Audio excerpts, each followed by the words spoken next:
Como criar filhos que amamos é o tema de hoje.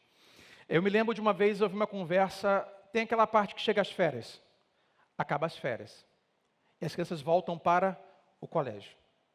E há dois comportamentos paternos nesse momento.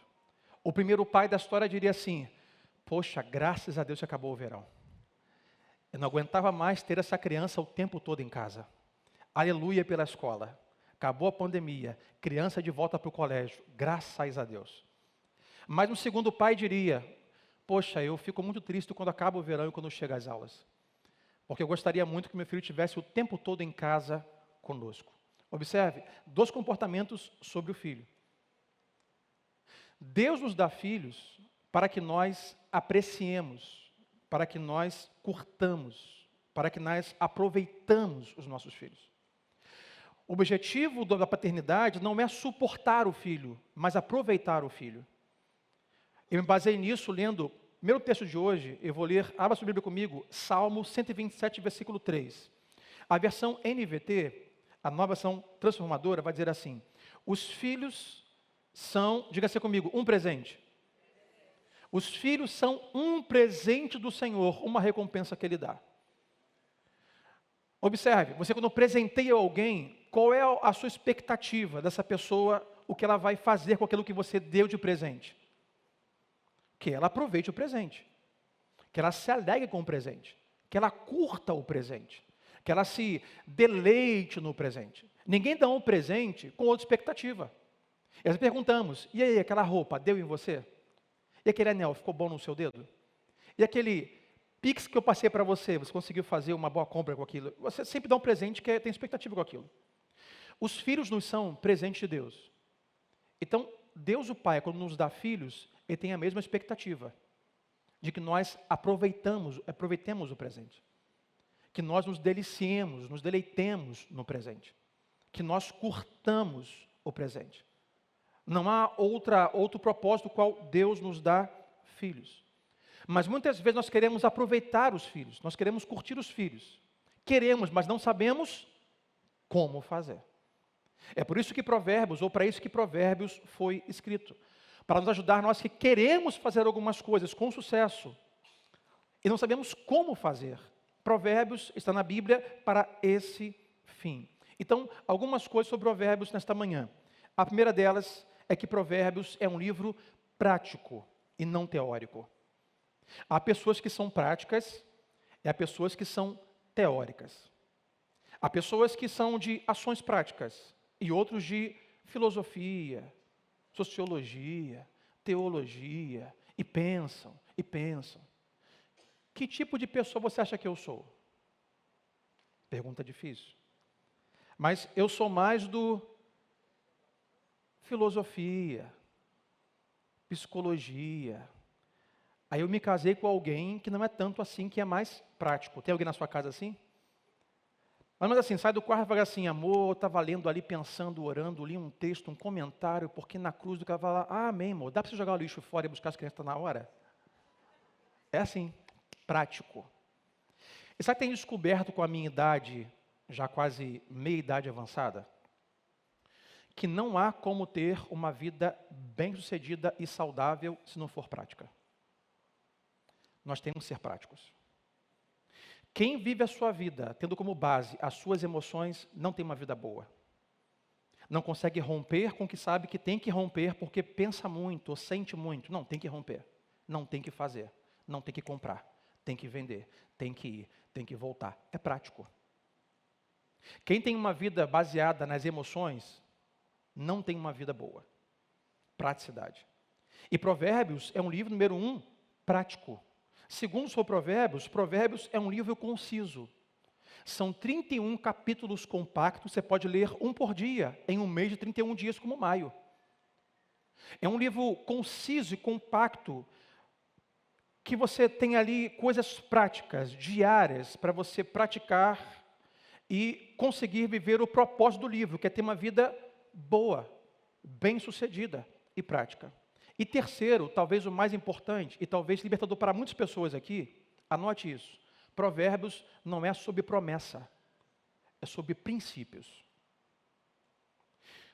Qual a diferença, pastor? Promessa é igual a garantia, do tipo, li Provérbios e lá disse que se eu fizer isso, eu vou ter isso. O nome disso é garantia, promessa. E Provérbios não é sobre promessa, é sobre princípios.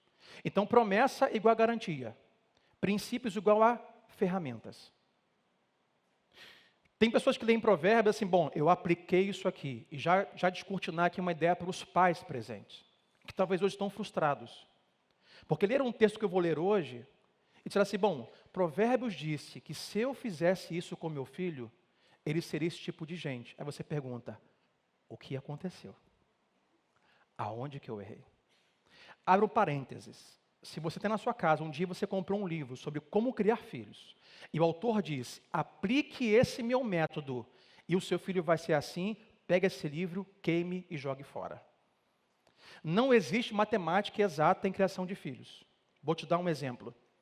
Você de repente já ouviu falar ou conhece alguém que teve pais ausentes, pais que abandonaram a casa, pais que eram viciados, pais que não foram bons pais, e hoje essa pessoa é uma pessoa boa, de boa índole e bom caráter. Conhece alguém assim? Ao contrário, pode ser alguém que os pais foram presentes, iam à igreja, oravam pela criança, e educavam, pagavam um bom colégio. O indivíduo cresceu e hoje, por algum motivo, não está preso, mas deveria estar. O que aconteceu com essa criança? Onde foi que eu errei? Educação de filho, meus irmãos, não tem matemática exata. Por isso, Provérbios não é garantia de nada, são princípios. Do tipo, que são princípios? São ferramentas. Ora, se você fizer a sua vida com essas ferramentas, você tem uma maior porcentagem de dar certo. Do tipo, se você parafusar um parafuso com a mão, você vai conseguir, mas sua mão vai doer, não vai ser muito bom, agradável. Se você usar uma chave de fenda, será melhor o uso daquela ferramenta. Então não se esqueça, Provérbios não é sobre promessa, é sobre princípios, para termos porcentagem maior de termos uma vida boa, mas não temos 100% de garantia. Olhamos a Bíblia geralmente você vai olhar sobre pecado e santidade, você vai ver sobre lei e graça, você vai olhar sobre rebeldia e obediência, sobre o que Provérbios é em si. Provérbios é sobre sabedoria versus tolice. Salomão quer nos ensinar para o seu filho e para nós como ter uma vida sábia e não tola. E lembrando que tolice não é sinônimo de pecado. Então Provérbios não é sobre, se você fizer isso você vai para o céu, se não fizer vai para o inferno. É sobre tolice. Qual é o sinônimo de tolice? Burrice. Se você for tolo, se você for burro, sua vida não vai ser boa. Então é sobre sabedoria e tolice em praticar a vida simplesmente assim. Lembrando que nem toda tolice é pecado. E sabedoria está acima da inteligência. O que é ser inteligente? Pessoas inteligentes tiram notas boas no colégio. Mas só pessoas sábias vivem bem. Tem muitas pessoas que têm um currículo invejável, mas a vida não é boa. Financeiramente não estão bem, relacionalmente não estão bem, emocionalmente não estão bem, mas são muito inteligentes. Tiraram 10 no colégio, gabaritaram o Enem, mas a vida é um desastre. Inteligência versus sabedoria. Provérbios não é um livro de inteligência, mas um livro sobre sabedoria. Então hoje, para você que é pai, para você que é mãe, para você que é filho, hoje vamos ler Provérbios e falar um pouco sobre paternidade e sobre educação de filhos. Mas pastor, eu sou jovem, não tenho filho, sou casado, serve para mim? Serve para você. Porque isso vai falar um pouco como isso retrata sobre os seus pais, mas também sobre a sua vida. Então, para nós hoje, algumas coisas. A primeira delas é: encontre o centro da sua família. Toda casa, todo um lar tem um centro. Então, vamos ao texto primeiro de hoje, Provérbios 1, versículo 2 ao versículo 7. Onde o autor já nos dá o parecer do propósito do livro. Olha o que ele diz. Sua finalidade, de quem está falando? Sobre Provérbios. Sua finalidade é o quê? É ensinar sabedoria e disciplina às pessoas. É sobre isso que é Provérbios. e ajudá-las a compreender as instruções dos sábios. Sua finalidade do livro é ensinar-lhes uma vida disciplinada e bem-sucedida, e ajudá-las a fazer o que é certo, justo e imparcial. Vou dar uma pausa aqui. Qual o propósito do livro? É ajudar as pessoas a serem disciplinadas e bem-sucedidas. Atenção, pais. A paternidade não é sobre controlar crianças e filhos. A paternidade é sobre ensinar os filhos a terem autocontrole. Porque um dia você não vai estar lá com ele. Então não é sobre controlar a criança, é sobre ensinar a ter autocontrole, ensinar a ter disciplina, ensinar a ter uma vida sábia e bem-sucedida. Versículo 4. Esses provérbios darão juízo aos ingênuos, e conhecimento e discernimento, atenção aqui, você jovem, leia provérbios, você precisa disso. 5. O sábio que os ouvir se tornará ainda mais sábio. Quem tem entendimento receberá orientação.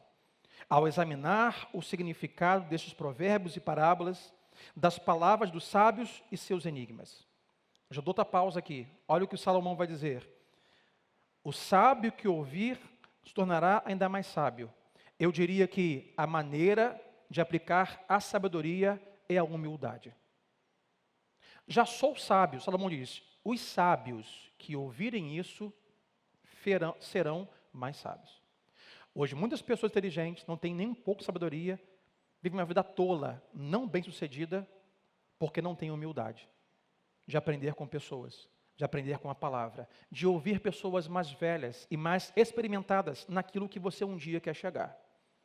Então você precisa andar e ouvir pessoas que estão à sua frente, para aprender com eles, aprender com elas. Versículo 7.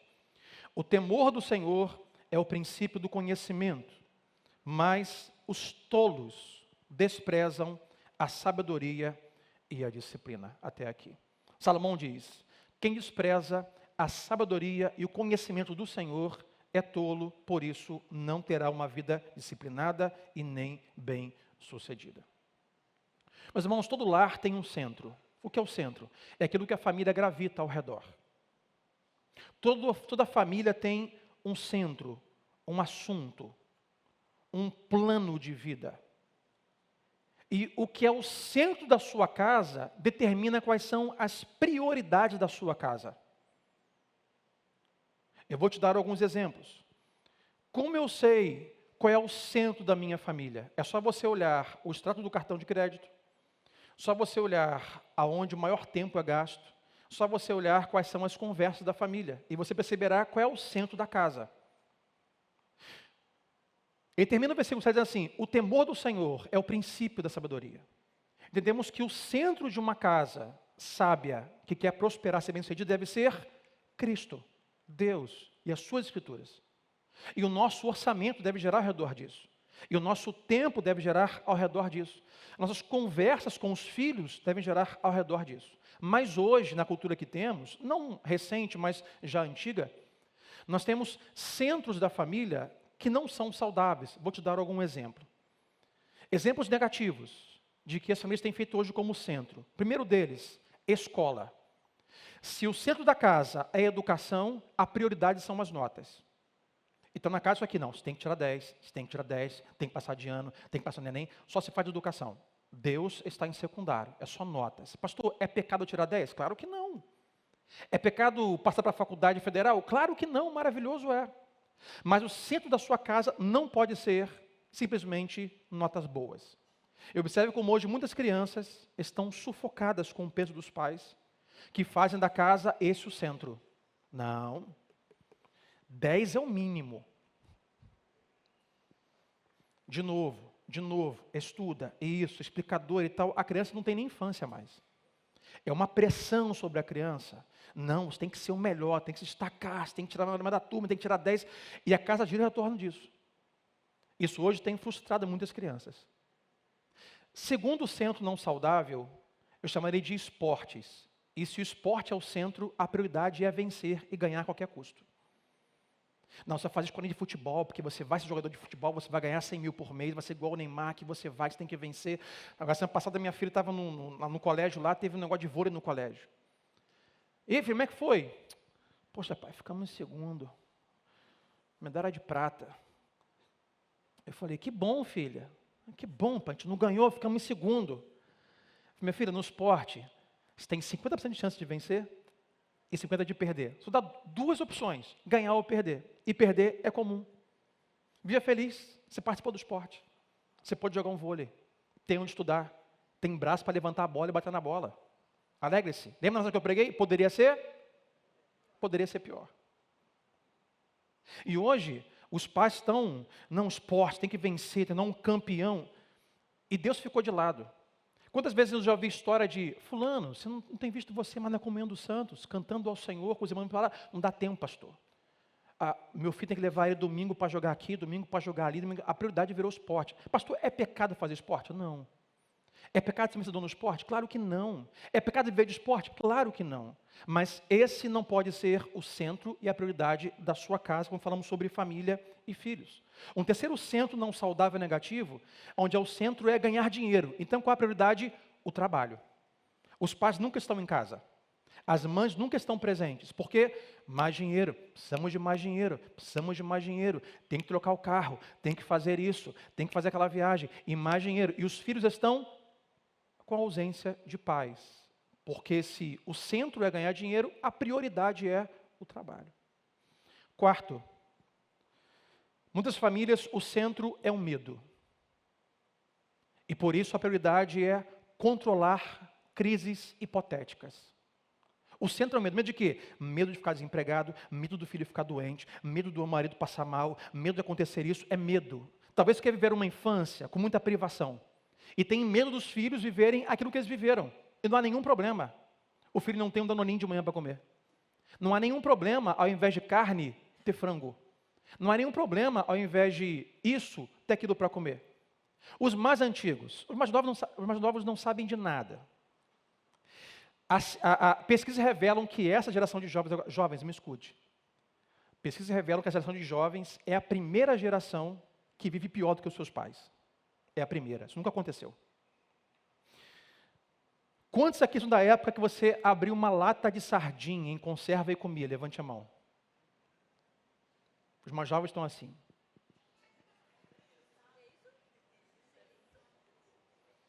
Quem nunca? Um macarrão, lata de sardinha em conserva. Já comeu, Júnior? Sardinha? Sua mãe te dá? Salsicha em lata. Você tirava, você tinha aquele sebo em volta, você tinha que limpar. Quem nunca? Aí o que acontece? Nós comemos isso na infância. Chegamos da cultura de hoje assim, eu tenho medo do meu filho passar o que eu passei. Eu tenho medo do meu filho ficar doente. Eu tenho medo de perder o emprego. Eu tenho medo. O centro da casa é medo. Portanto, a prioridade é controlar a crise. Fazer viver de um jeito que as crises não cheguem. O centro não é Deus e você não consegue ter uma vida saudável. Quinto e último. Famílias cujo centro é conforto e lazer. Então, a prioridade é, me deixa em paz, garoto. Me deixa em paz, garota. Me dá um sossego. Até quando, Senhor? Maranata, volta, Senhor Jesus. Arrebatamento, quando que virá? Não aguento mais. Essa criança, quero isso, mãe me leva aqui, mãe compra isso, mãe me dá isso. Meu filho, me deixa em paz. Minha prioridade é conforto e lazer. Eu trabalhei e ganhei dinheiro para isso, me deixa em paz. E com isso, os filhos não são criados nem educados em sabedoria. Qual deve ser o centro da sua família? O temor ao Senhor é o centro, é o início, é tudo que nós temos para ter uma vida sábia, saudável, não tula. O centro da sua casa deve ser Deus. Não há nenhum problema matricular criança num esporte.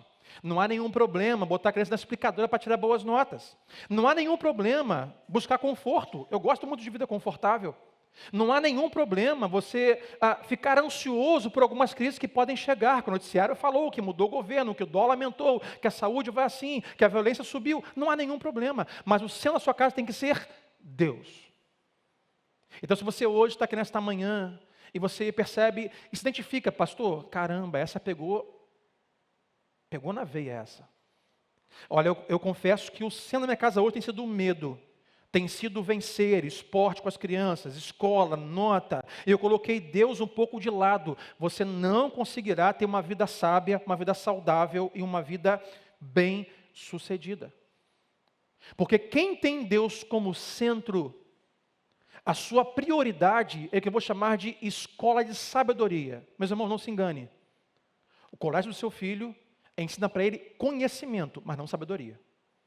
Não se aprende sabedoria no colégio, nem na faculdade. Sabe aonde se aprende sabedoria? Em casa, com os pais. Em casa, com os avós. Com a Bíblia aberta. Com a experiência da família. É assim que os filhos aprendem sabedoria. Portanto, jovens, adolescentes aqui, valorizem o conselho dos pais, leremos hoje. Valorize o histórico, o passado, a vida dos seus pais, seus avós, para serem adolescentes jovens sábios. A cultura, a faculdade, não ensina sabedoria.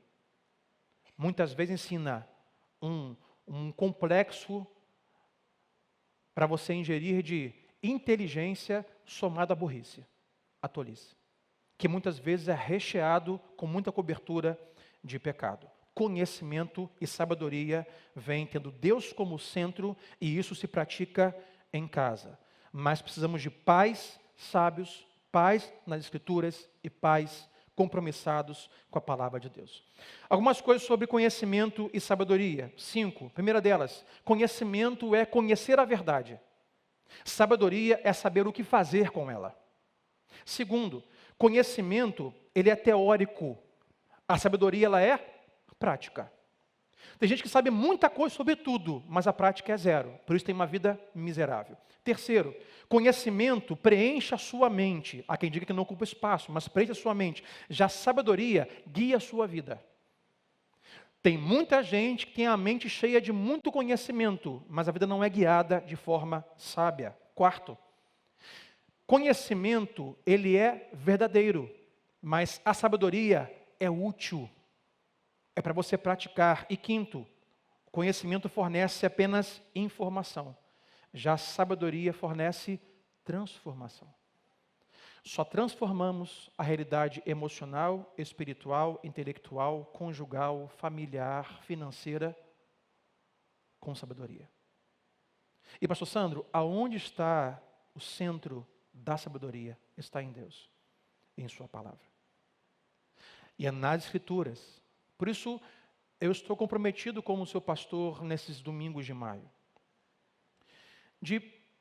Eu quero fazer, eu quero praticar, mas não sei como. Então vamos olhar Provérbios.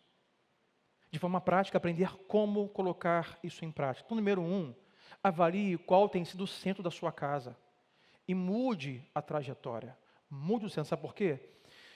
É como uma força gravitacional, o centro da sua casa. Tudo vai ser puxado para aquilo. Se o centro da sua casa é o medo, é dinheiro, é conforto, é só educação, tudo vai ser puxado para essa prioridade. E Deus pode estar em segundo lugar. Volto a dizer, nada disso é pecado, mas não deve ser a sua prioridade. Porque você pode ter conhecimento e não ter sabedoria. Mas não há como ter sabedoria sem ter conhecimento. Então, número 1, avalie o centro da sua família e mude. Segundo, comece pelo coração ou comece com o coração. Olha comigo Provérbios 4, versículo 23. Olha o que o autor vai dizer. Acima de tudo, o que isso quer dizer? No topo da sua lista. Prioridade. Antes de tudo. Acima de tudo, faça o quê? Guarde o seu coração, pois dele depende toda a sua vida. Guarde o seu coração, pois dele depende a sua vida. Atenção aqui, jovens, adolescentes, namorados, que eu sei que estão aqui. Alguns eu os conheço. E alguns até moram comigo. Falando assim, eu entreguei meu coração. Não entregue o seu coração para ninguém não ser Deus. Guarde o seu coração. Quando as pessoas estão quebradas e frustradas, emocionalmente, amorosamente, porque entregaram o seu coração e receberam ele quebrado e em frangalhos. E alguns não conseguem nem mais se relacionar direito, não conseguem mais, depois de um divórcio, separação de namoro e noivado, não conseguem mais se firmar em nenhum relacionamento, porque entregaram o seu coração. Salomão diz, não entregue o seu coração, guarde o seu coração. Guarde-o para quem? Guarde-o para si e para Deus. A Bíblia, por 900 vezes eu pesquisei, em média, fala sobre coração e emoções. A Bíblia diz que é do coração que vem ciúmes, invejas, guerras, pecado do coração que flui. Quando falamos sobre como criar filhos que amamos, eu diria, comece pelo coração. Porque o comportamento nada mais é do que uma expressão daquilo que vem do coração. Agora, enquanto eu meditava sobre isso, eu cheguei a um ponto, para deixar de lado aqui um pouco as crianças, vamos pegar agora os pais. Muitas vezes, o comportamento do seu filho, para você, é irritante, é insuportável, porque aquele comportamento, na verdade, revela o que está no seu coração, pai. Pegou essa? O que o filho faz te irrita tanto, porque aquilo revela quem você é. Revela o seu coração. Ou seja, na verdade, você, pai, eu, pai, nós, pais, ainda temos corações feridos, machucados e problemáticos. Se o seu filho faz alguma coisa no shopping, você fala assim, menino, para com isso. Não aguento mais, o que as pessoas vão pensar de mim? Quando você faz isso, opa, seu coração tem um problema. Quem tratar isso aí? Quando o seu filho faz uma pirraça, irmãos, cada idade tem um comportamento. O seu filho faz algo referente à idade, se você vem com gritos, xingamentos, ira e ataques emocionais, eu diria, o seu coração tem um problema. Essa criança só está revelando o seu coração. Então eu diria, você pai precisa guardar ou entregar o seu coração para Deus. Sabe por quê, irmãos? Os nossos filhos precisam serem educados em Deus por meio de pais que têm um coração saudável, um coração curado. Os pais precisam de um coração sarado e curado para, junto com o coração de Deus, atingir o coração da criança. O coração de uma criança nunca será atingido com pais descontrolados, com pais que xingam, que se irritam, que perdem o controle. O problema não está com a criança, está com você, está comigo, está com a gente. Tudo começa pelo coração. Talvez você mãe, você pai, eu, minha esposa, nós, muitas vezes não consigamos educar nossos filhos com sabedoria, porque nós estamos olhando para o filho sem olhar primeiro para nós. E levar nosso coração machucado a Deus. O nosso coração rancoroso a Deus. O nosso coração manchado e problemático a Deus. Assim, Deus, cura o meu coração. Deus, trata comigo. Deus, o que está acontecendo comigo? Deus, eu estou irritado. Eu estou fora de controle. Deus, perdoa os meus pecados. Deus, trata com o meu coração, com a minha mente. Deus, trabalha em mim, Senhor, para que então, com o seu coração, eu possa atingir o coração do meu filho. Pais precisam ter um coração primeiro curado. Deus precisa cuidar do seu coração, pai, antes de cuidar do coração do seu filho. Porque Deus, ainda mais na parte da infância, Deus vai, com o seu coração paterno e amoroso, junto com o seu coração, pai, atingir o coração do filho. Então, número 1 hoje aqui sobre o coração, meu conselho aos pais, leve o seu coração a Deus. Veja o que te irrita, tira do sério quando o seu filho faz, e veja se não há algo em você que antes precisa ser tratado e precisa ser curado. Os pais precisam de um coração curado, para que juntos com o coração de Deus possam lidar com o coração da criança. Então depois, a criança, toda ela precisa de um novo coração. A criança leva um tempo de maturidade, idade, até atingir o conhecimento para entender que ela precisa nascer de novo, que precisa de um novo coração. Muitas vezes nós estamos lutando contra o comportamento da criança, mas a verdadeira batalha não é contra o comportamento. A verdadeira batalha é interna, é no coração. Nós estamos recriminando o comportamento, mas não sabemos o porquê que ela faz. O que ela sente quando faz aquilo. Esquecemos que ali é uma criança pecaminosa, cheia de pecado, que já nasceu em natureza pecaminosa. A criança mal sabe falar, talvez a primeira palavra que ela fala é não. Não. Dá, mamãe? Não. Faz? Não faço. O que ela aprendeu com Adão e Eva? Aprendeu lá. Então nós estamos lutando contra o comportamento, quando deveríamos lutar contra o coração e ministrar ao coração desta criança, que a criança nasce com o coração mau. E às vezes tem comportamentos bons ou comportamentos maus. Então, conselho aos pais, comece com o seu coração em Deus e depois vá ao coração da criança. Eu separei para hoje para nós 4 tipos de crianças. Talvez você identifique o seu filho ou você se identifique na sua infância. Então, aperte o cinto e lá vamos nós. 4 tipos de crianças. Primeira delas, criança que tem um coração mau e um mau comportamento. Ela é praticamente um mini terrorista. Se fosse adulto, estaria preso. Ela tem um mau coração e mau comportamento. Conhece a criança assim? Seu filho é assim? Não levante a mão, por favor. Talvez você foi uma criança assim. Ela está brincando com o caminhãozinho dela, ela vê outro com o caminhãozinho, ela vai lá com o caminhão dela, ela bate no caminhão do amigo, toma o caminhão do amigo e vai embora. E o amigo fica lá cheio de nariz escorrendo, chorando, chamando a tia. Pegou meu caminhãozinho. É um coração mau e comportamento mau. É o seu filho, senhora Bin Laden? Espero que não. Mau comportamento e mau coração. Mas há um segundo tipo de criança, que é a criança que tem um coração mau, mas um bom comportamento. Essa é aquela pessoa que é hipócrita, é aquela criança que é manipuladora. Ela tem um bom comportamento, santinha, mas um coração muito mau. É a criança que no carro, banco de trás, fica no irmão assim, ó. E o pai não vê, para. Até que o irmão fica de saco cheio, faz o quê? Dá um tapão, ele, mãe, minha irmã me bateu, mãe, bati nele. A mãe diz, para bater no seu irmão, ele é o santo. Mentira, o coração é mau. Ele irrita as pessoas para se fazer de vítima, manipulando os pais, por exemplo. Os pais falam para os filhos, os outros maiores, tadinha da sua irmã, não faz isso. A irmã está lá assim, rindo. O pai não sabe que ela aprontou para o irmão, quem pagou ela assim, mãe, bate no meu irmão. Mãe, meu irmão fez uma coisa muito ruim comigo, mãe. É manipuladora. Bom comportamento, mas o coração mau. Terceiro tipo de criança, a criança tem um coração bom e um mau comportamento. Como assim? Ela está aprendendo por erros e acertos, mas a intenção do coração é boa.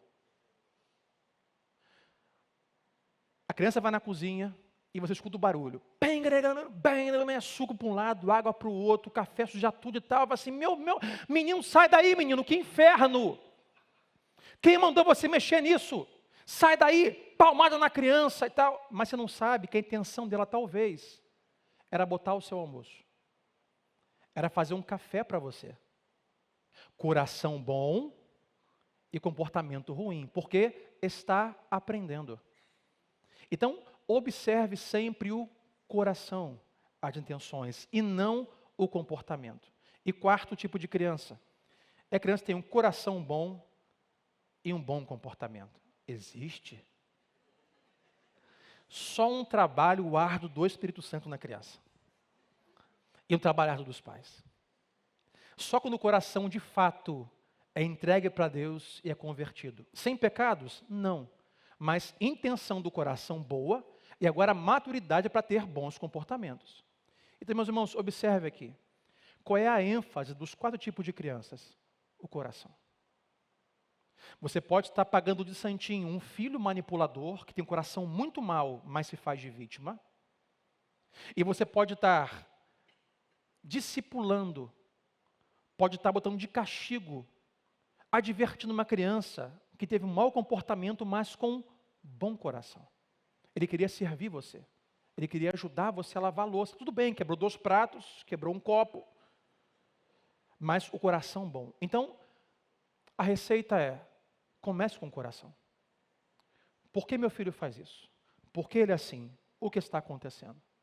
Agora, filhos, nós precisamos disciplinar com sabedoria e educar. Então, quarto, dicas para você treinar o seu filho em sabedoria e disciplina. Provérbios 26, versículo 2 vai dizer assim: ensine seus filhos no caminho certo, e mesmo quando envelhecerem, não desviarão dele. Aí eu volto ao que eu falei. Isso não é uma promessa. Isso é um princípio. Para alguns pais hoje aqui, isso vai ser libertador. Porque até hoje você, mãe, não entende o que aconteceu. Pastor, leva essa criança na igreja desde pequeno. Pastor, eu oro com imposição de mão nessa cabeça desde pequeno. E hoje essa criança, pastor, não quer saber de Jesus, não desenvolveu uma boa condição como indivíduo. Aonde foi que eu errei? Porque, pastor, li Provérbios, lá dizia que se eu ensinar o meu filho num caminho certo, ele não vai sair de lá. Não é sobre isso que Provérbios diz. Não é promessa, é princípio. Ensine, ensine, ensine, porque ele terá conhecimento e sabedoria e ferramenta para ter uma vida boa. Agora, quando, a porcentagem e como, não tem matemática exata. Mas o texto vai dizer, ensine o seu filho. 6 coisas sobre como treinar uma criança. Número 1, toda criança, ela é treinada, mas nem sempre é de forma sábia. Ela foi treinada a como ser um indivíduo, a como estar boa, a como jogar, fazer parte de um esporte, a como comer de boca fechada e tal, mas nem sempre é de maneira sábia. Como ensinamos de forma sábia? Pelas Escrituras, pela Palavra de Deus. E claro, com a munição do Espírito Santo. Sempre que você olha as Escrituras, Jesus era alguém sábio, sim ou não? Sim. Diziam as pessoas, ora, nenhum religioso nunca falou como esse homem diz. Quem é ele? Palavras sábias. O que potencializava ter sabedoria? Ser cheio do Espírito Santo. O apóstolo Paulo, homem sábio. O que aconteceu? Homem que matava a crente. O que aconteceu? Cheio do Espírito Santo. Ele diz, enchei-vos do Espírito Santo. Precisamos ensinar nossos filhos, treiná-los, mas com sabedoria da palavra de Deus. Segundo, paternidade é sobre semear e colher. Ninguém que semeou um fruto pela manhã, colhe à noite. Você precisa semear, regar, nutrir, cultivar, tirar mato, erva daninha, para quem sabe daqui a um tempo você colher. Como eu gosto de dizer, você só semeia o que colhe, mas também eu tenho um segundo pensamento. Você só semeia aonde você colhe. Ninguém que semeou aqui vai colher lá. Então nós pais muitas vezes semeamos em muitas coisas, mas menos no coração dos filhos. Então a paternidade é sobre semear e continuar semeando para um dia colher. Terceiro, treinamento carece de repetição. A repetição, meus irmãos, é necessária. Quem nunca um dia disse com seus lábios, eu não aguento mais, toda hora eu tenho que falar, toda hora tenho que repetir. Quantas vezes, menino, eu vou ter que falar a mesma coisa? Qual mãe nunca disse isso? Qual pai nunca disse isso? Vou ter que falar de novo? Falei ontem. Você é surdo? Você é doido? Você é um psicólogo. O que acontece com você, menino? Quantas vezes tem que falar? Meus irmãos, paternidade é sobre repetição. Todo dia. Já observou aqui Salomão, Provérbios, o que acontece? Parece que tem textos e pensamentos que se repetem. Salomão está repetindo ao seu filho, de novo, e de novo, e de novo, e de novo. Paternidade é sobre repetição. Quarto, mãe e pai precisam ter uma visão unificada. Constantemente vemos pais e mães discordando publicamente na frente dos filhos. E os filhos sabem disso e se aproveitam. Eles sabem, bom, isso aqui eu vou falar com a minha mãe. Meu pai não vai deixar. Isso aqui eu vou procurar o meu pai. Minha mãe não vai deixar. Ela fala assim, mãe, posso isso? Minha filha, falar com o seu pai. Pai, posso isso? Falar com sua mãe. Ninguém quer saber a responsabilidade. Mas ela diz assim, pai, posso fazer isso? O que sua mãe disse? A mãe mandou falar com o senhor. Ah, é? Tá bom. Então, eu e ela vamos conversar e nós lhe reportaremos o veredito. Visão unificada. Constantemente vejo pais e mães na frente da criança discutindo sobre opiniões do que fazer ou de como educar. Quinto, o treinamento ele vai ser cansativo. Não vou te enganar. Você, pai e mãe, vão ficar cansados de repetir, de sacrificar, de falar de novo. Isso nunca vai acabar. Mesmo que você anseie o arrebatamento e diga, Maranata, vem Deus, não aguento mais. Vai ser cansativo, mas é o nosso papel. É a nossa função para treinar os nossos filhos. Olha o esporte. Quer treinar um batedor de pênalti? No futebol é bate de novo, bate de novo. Batedor de falta, bate de novo. Um goleiro, agarra de novo. Filho é a mesma coisa. Sexto e último, precisamos treinar nossos filhos a terem voz e participar das decisões da casa e ter voz ativa. No final, quem decide, quem manda são os pais. Abro aqui um parênteses. Hoje uma cultura que são os filhos que dizem o que a casa vai fazer. São os filhos que decidem aonde vamos gastar dinheiro, aonde vamos almoçar, o que vamos comprar, o que vamos vestir. Isso não é bíblico, isso está errado. Os pais que dizem para onde a casa vai, não os filhos. Mas os filhos precisam ter voz, meus irmãos. Do tipo, gente, hoje domingo das mães, vamos almoçar aonde? Mateus, qual ideia que você dá? Manuel, que ideia que você dá? Por mais que ele não decida, mas ensine os seus filhos a votar e ter voz, sabe? Porque vai chegar o dia que você não mais vai estar lá. Aonde eu aprendo isso? Em Daniel. Daniel era um jovem, com seus 12, 13, 14 anos. Os seus pais levavam ele à igreja. Os seus pais liam as escrituras da época com ele. Os seus pais oravam com ele e ensinavam ele a orar. Teve um dia que a sua cidade foi tomada, ele foi levado como prisioneiro para a Babilônia. Então teve que ir para a cidade que ele não queria, entrar na faculdade babilônica que ele não escolheu, ser eunuco, castrado, viver uma vida que não pediu a Deus, mas foi um jovem, assim eu entendo, que foi ensinado a ter voz, a aprender, a se posicionar. Então lá sem os pais, quando o rei disse, comam isso, não tinha pai para escolher para ele. Ele disse, não, ainda adolescente, eu não vou me contaminar com as iguarias do rei. Farei meu jejum ao Senhor. Quando o rei disse, ninguém mais pode fazer oração a outro Deus, a não ser o faraó. O que ele fez? Foi para sua casa e disse, eu vou decidir de forma prática aquilo que eu aprendi. Eu vou orar a meu Deus. Com seus amigos, quando todos se ajoelharam diante do estado de faraó, eles ficaram de pé. Os amigos na fornalha. Depois do tempo, Daniel na cova dos leões. Mas ele, como adolescente, aprendeu com os pais, talvez, a se posicionar e a decidir. Meus irmãos, nós estamos criando filhos na Babilônia. E nós não podemos mais mimar os nossos filhos. Privá-los de conhecimento e verdade. Mas ensiná-los a serem adolescentes e jovens, que vão ter voz, saber se posicionar, não só de forma política ou social, mas religiosa, na faculdade, no colégio, aonde estiverem. Então, treinar filho é treinar filho para habitar na Babilônia. É treinar filho como os pais treinaram Daniel. Porque onde eles vão, eles têm que estar treinados e preparados. Provérbios 22, 6 diz, ensine o seu filho no caminho certo. A NVI, se não me engano, vai dizer assim, ensine o seu filho com o propósito ou no caminho que você quer para ela. Precisamos treinar exaustivamente, de forma cansativa, para nossos filhos acertem o alvo. Para que nossos filhos cresçam de forma saudável, bem-sucedida e prática.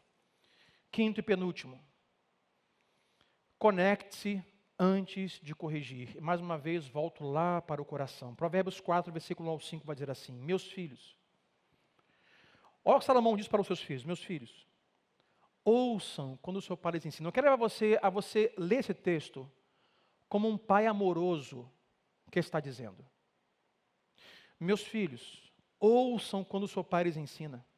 Prestem atenção e aprendam a ter discernimento. Pois a orientação que eu lhes dou é boa. Não se afaste de minhas instruções. Quando eu era filho de meu pai, filho único, amado por minha mãe, meu pai me ensinava. Leve minhas palavras a sério. Siga meus mandamentos e você viverá. E ele continua, adquira, meu filho, sabedoria e aprenda a ter discernimento, e não se esqueça de minhas palavras, nem se afaste delas. Sabe o que Salomão está dizendo? Cara, eu te amo, eu quero melhor para você. Olha, meu filho, na fila das pessoas que querem o seu bem, eu sou o primeiro da fila. Eu falo para os meus filhos lá em casa, digo assim, cara, eu quero o seu melhor sucesso, estou com você. Eu quero o seu melhor, quero o melhor para a sua vida. Se tem alguém na fila de pessoas que te amam e querem que você tenha sucesso, eu sou o primeiro da fila. É você fazer o quê? Conectar seu coração. Tem pais que disciplinam friamente só por comportamento e não olham o coração. Atingir o coração é dizer como, eu te amo, Deus te ama. E Deus e eu queremos o melhor para você, então ouça as minhas palavras, ouça as palavras do Senhor. Olha a experiência que seu pai já tem. Olha as coisas que eu aprendi com o seu avô. Olha o que eu te ensino. Não despreze isso para que você então consiga viver bem. É dizer, meu filho, o seu pai não quer o seu mal. Quer que você tenha uma vida longa, mas não longa de forma infernal e miserável, mas longa de forma prazerosa, bem-sucedida. Então é por isso que eu te falo assim, é por isso que eu disciplino você assim, é por isso que eu faço essas coisas, para que você então seja alguém bem-sucedido. Antes de disciplinar, precisamos conectar o coração. Quantos aqui têm filhos pequenos? 3, 4, 5 anos, levante a mão. 2, 3, 4, 5 anos. Não tenho mais, nós temos que nos conectar com eles.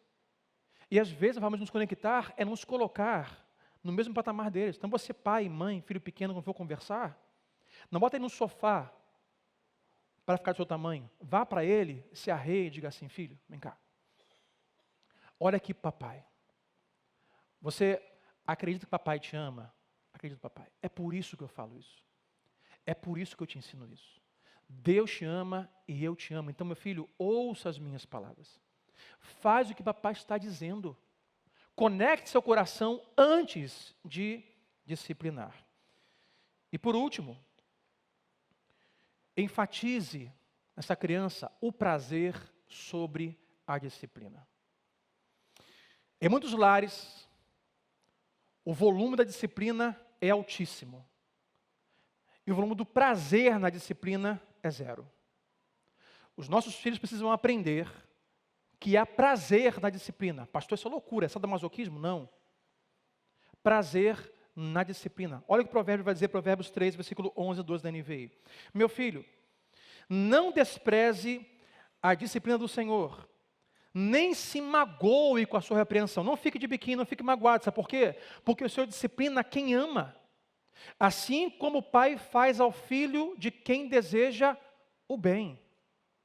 Precisamos ensinar nossos filhos que há prazer na disciplina.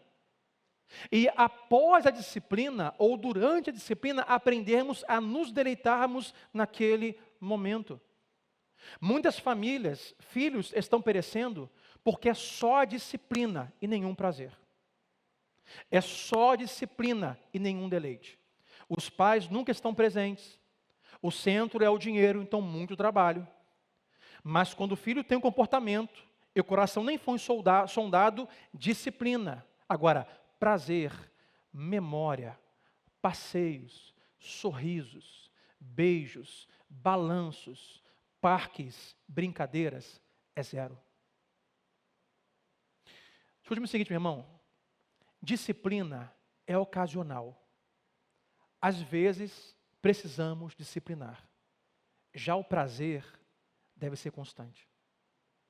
Deus não nos deu filhos como presente para que nós os suportemos por algum tempo, até que façam 28, glória a Deus, 21 e vão embora. Deus deu filho como presente para que nós nos deleitemos, tenhamos prazer, curtamos o tempo que temos. Então, discipline, mas ensine-os que a disciplina deve estar sob o prazer que ela traz. Como eu, às vezes, ensino alguns pais e pessoas, separe identidade de comportamento. O que você fez não é quem você é. Separe isso. Não diga, você é um mentiroso, você é um desobediente, você é um ladrão, você é isso. Trate o comportamento, mas preserve a identidade. Olha, meu filho, papai falou, minha filha, você não obedeceu. por isso, me dá aqui o celular, por isso está de castigo, e vamos no quarto, vamos conversar, como faço manual de vez em quando, Adriana, vamos conversar. Por que você falou isso? Eu perguntei para ela, quando você falou isso, o que você pensou? Como está se sentindo? O que você queria com isso? Investigue o coração, para saber se houve boas intenções e comportamentos ruins, ou se houve más intenções. Então disciplinamos, e após isso, corrigimos o comportamento e dizemos, papai te ama. Você é a filha amada do papai. Ou seja, não fique preocupada, você nunca vai sair desse lugar, não importa o que você faça. Você sempre vai ser a minha filha e papai te ama. Você observa isso, irmãos? Você entende isso? Tem pais que só disciplinam o inferno da comunhão que é com a criança, mas não há prazer nenhum.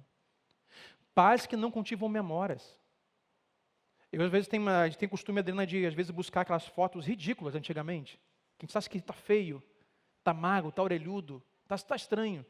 Assim, aqui fulano, lembra que você tinha 1 ano? Caramba, eu estava muito feio, está muito esquisito. Lembra que a gente foi não sei aonde? Lembra? Memórias, irmão, memórias. Prazer na convivência. Não deixe seu filho achar que você para ele é um peso. Se queremos disciplinar, se queremos criar filhos que nós amamos, nós precisamos fazer isso com sabedoria. O objetivo é aproveitar a vida do seu filho, criar memórias e se divertir. Quando e por que disciplinamos? Quando corre-se o risco de perdermos isso. Então a disciplina e a correção é para nós corrigirmos o rumo, para voltarmos a termos prazer, diversão e alegria na paternidade. Olha, o caminho que você vai é de destruição.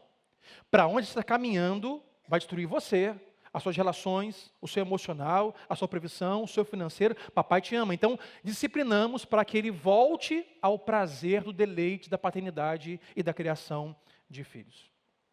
Termino dizendo que o objetivo é amar e gostar um do outro.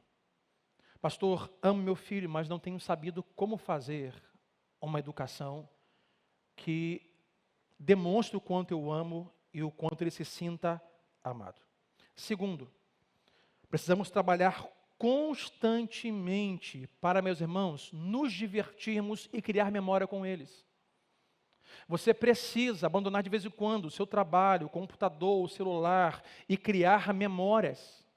Criar memórias. Não é tarefa de avó nem de tio, é dos pais. Segundo, ocasionalmente corrigindo, mas constantemente se alegrando no prazer com ele. Pais que só corrigem, mas não têm prazer na convivência, não conseguem criar filhos para a glória de Deus. E quarto, disciplina, como eu disse, não é para controlar o seu filho, mas é para ensiná-lo a ter autocontrole. Exemplo que eu dei de Daniel. Você precisa ensinar o seu filho a ter autocontrole, porque um dia ele vai embora, ele precisa glorificar a Deus com tudo aquilo que sabiamente aprendeu com os seus pais. E o nível aqui, vou terminar com um nível tão alto, mas tão lá em cima. Quantos aqui são avós? Levante a mão, os avós aqui, os avós. Já percebeu que os avós têm paixão pelos netos? Os avós têm negócio pelos netos que muitas vezes os pais não têm pelos filhos. O pai diz, mamãe, não aguento mais essa criança que não é de Deus não. Que isso? Ela é linda, maravilhosa. Mamãe, não aguento mais, o que eu faço com essa criança? Mãe, estou a ponto de surtar e ir embora de casa, mãe. Não. Ah, vem cá, meu netinho. Parece que é um outro indivíduo, uma outra espécie. As vós amam os netos, sim ou não, gente, os avós? Agora o texto que vamos ler, Provérbios vai dizer que da mesma forma que os avós consideram os netos, os filhos deveriam considerar aos pais. E esse é um trabalho árduo a se caminhar. Olha comigo Provérbios 17, versículo 6, para nós orarmos. Provérbios 17, versículo 6.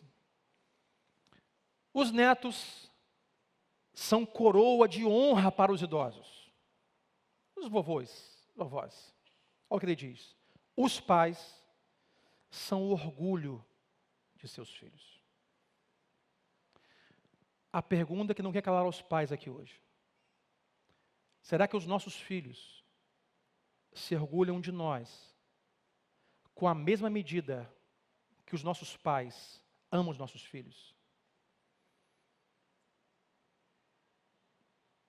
Será que os nossos filhos têm orgulho da nossa paternidade e o sentimento por nós comparado ao sentimento que os avós deles têm por eles?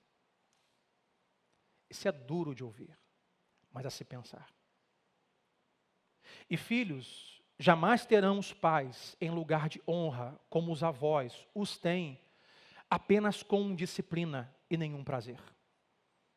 Não há como alcançarmos o lugar paternal para com nossos filhos, aonde os filhos se alegrem, tenham prazer e tenham os pais como lugar estimado de honra, se de nós só vier disciplina e repreensão, mas nenhum deleite e nenhum prazer.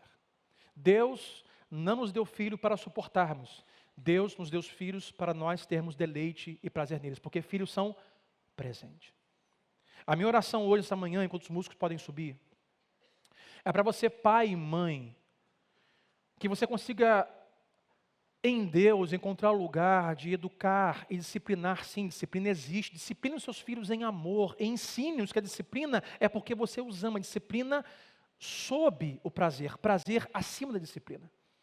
Que você consiga encontrar tempo para educar os seus filhos.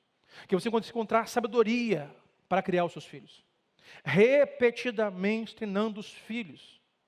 Mas isso só se dará se o centro da sua família for Deus e a sua palavra. Então, a prioridade será criar filhos para a glória de Deus de forma sábia. Se a sua prioridade hoje, aqui você reconhece que a sua prioridade é dinheiro e o trabalho é a sua prioridade, que o centro da sua casa é o medo, que o centro é a educação e Deus está em segundo plano, dificilmente você vai conseguir criar filhos de forma prazerosa e sábia, a ponto deles terem a estima por você comparada a que os seus pais têm por eles como netos. A você hoje, jovem, adolescente, filho, jamais esqueça, por mais que os seus pais não consigam demonstrar o amor que têm por vocês, pai e mãe é pai e mãe. Eles te amam. Eles podem não saber como fazer. Eles podem não ter aprendido como fazer. Mas no final, eles te amam. Então ore por eles. E diga assim: Deus, toma o coração dos meus pais para o Senhor. E quando os meus pais tiverem um coração guardado em Ti, Deus, então eles poderão compartilhar deste coração e atingir meu coração, que é algo que eu sempre esperei, mas nunca tenho. Ore pelos seus pais. Famílias, o qual Deus é um centro, de forma sábia, prazerosa e bem-sucedida. Vamos orar? Fique comigo nesta manhã.